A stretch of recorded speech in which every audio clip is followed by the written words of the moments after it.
আমি আমার এক্স বয়ফ্রেন্ডের গাড়িতে বাজে বাজে গালি লিখছিলাম বদলা নেওয়ার জন্য। ঠিক তখনই ওই মেয়ে, তোমার সাহস হয় কি করে আলফি ভাইয়ের গাড়িতে গালি লিখছো? আরে এটা তোমার অযোগ্য বয়ফ্রেন্ডের গাড়ি।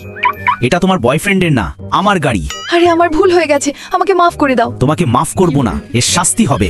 সে আমাকে শাস্তি দিয়ে চলে যায়। আরে সে তো আমার কপালে নিজের নম্বর লিখে রেখে গেছে। এখন আমি দুনিয়ার সামনে কিভাবে মুখ দেখাবো?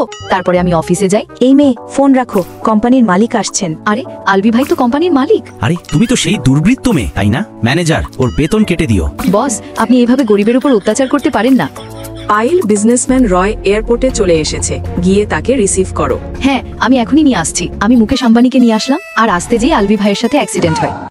আহা, আমার পা তো ভেঙে গেছে। ওকে মাফ করে দাও, ও অনেক ভালো মেয়ে। ঠিক আছে, চলো এবার আমরা বসে ডিলের ব্যাপারে কথা বলি। মিস্টার আম্বানি, এই টেন্ডারটা আমি পেতে চাই। আলভি, টেন্ডারের কথা পরে বলবো, আগে তুমি তোমার সেক্রেটারিকে আমার হোটেলের রুমে পাঠিয়ে দাও। এই কথা বলার পর মুকেশ আম্বানি হঠাৎ অদৃশ্য হয়ে যায় এবং আলবি ভাই তাকে খুঁজতে লাগলেন। মনে হচ্ছে আম্বানি স্যার সেক্রেটারির সঙ্গে ঘরের ভিতরে আছেন। তুমি এখানে কি করে? আপনার জন্য আমার চিন্তা হচ্ছিল, তাই দরজা ভেঙে ঢুকলাম। তোমার সেক্রেটারির সঙ্গে গেম খেলায় আমার বেশ মজা হয়েছে।